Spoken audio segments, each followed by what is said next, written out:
Jenny yung pangalan mo. Opo. Jenny, ano, Garcia. baka hindi marinig eh.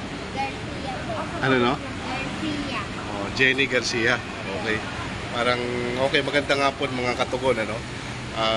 Kasi ngayon nakita ko si Jenny Garcia, nagbebenta ng sampagita. Okay, so nawa naman ako kasi umuulan. So ito, nagpaalam naman ako na i-video natin kung sakasakali mayroong mabuting kalooban dyan na kahit pa paano matulungan natin si Jenny Garcia. Tama. Bali, saan ka nag-aaral? Sa ano po, Pugan Lawin High School. Okay, nag-aaral si Jenny sa Pugad Lawin High School. Saan located dyan? Banda po ninyo. Oh, Muñoz, ang layo nito ah.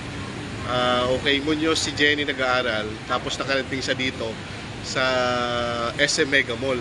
Tama, SM Mega Mall. Pero hindi, paano ka nakarating dito? Ano po, bus po. Sumasakay po ako sa carousel. Okay, bali nagbabas ka, tapos just to sell that, ano? Tama ba?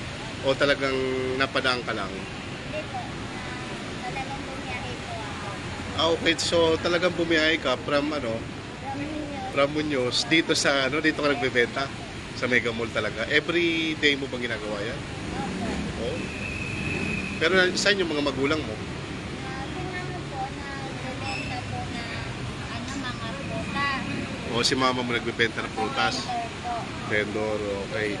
So parang ginagawa mo, gusto mo matulungan yung mama mo. Anyway, ilang taong ka na, Jenny? 16 po. 16. Okay, pero hindi halata ah. 16 ka na, okay. Anong I mean, year?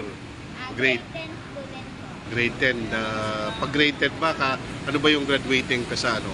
Moving up po. Ano no? Moving up. Moving up. So, Senior high po. after ng ano ka, Moving up. Senior high. senior high school ka na, okay. 16 years old, okay.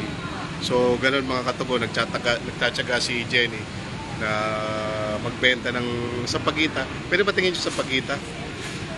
Okay, yan yung mga katubo, yung mga sampagita ni Jenny na binibenta. Okay, so magkano lahat yan? 200. Okay, so ito, tutulungan natin mga katubo si Jenny na para kahit paano. Pagka binili ko ba yan na makakauwi ka na?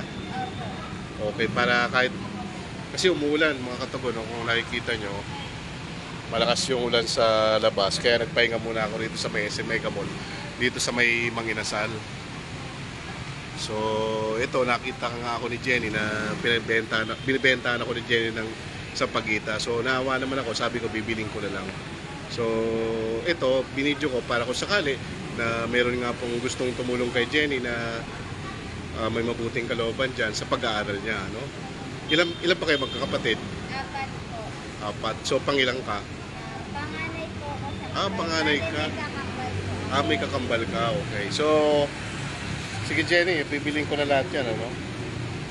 Halagang 200. Eto Jenny, ano? Yan. Sige, pakita mo yung sampagita nga. Ayan. So, yan mga katugong, binili ko na yung sampagita ni Jenny. Salamat. Sige, ano mo nga yung sampagita mo. Labas ko po. Ayan, okay. So, yan, okay. So, bali, kukuha lang ako ng konti, pero sa'yo pa rin yan, no? Bali, binili ko lang para kung halimbawa gusto mo umuwi, makakauwi ka na, no? Pero bigyan mo lang ako ng ilang piraso. Sige.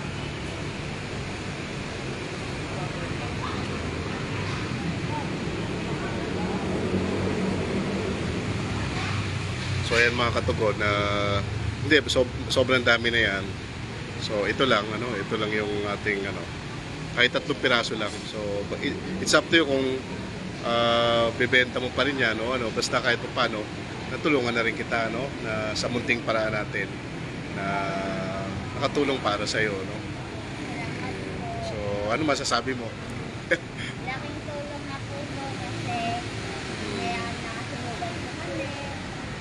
Kaya, Nasunugan pa kayo? pero ngayon po, nakalipat na po kami sa bahay. Nakalipat na kayo? Bale, napagawa naman po kahit na paano.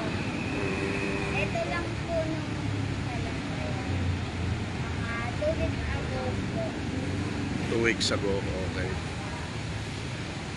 Sige, ano, at sige, gagawin nating dadagdagan pa natin yan, ano, para dadagdagan pa natin ng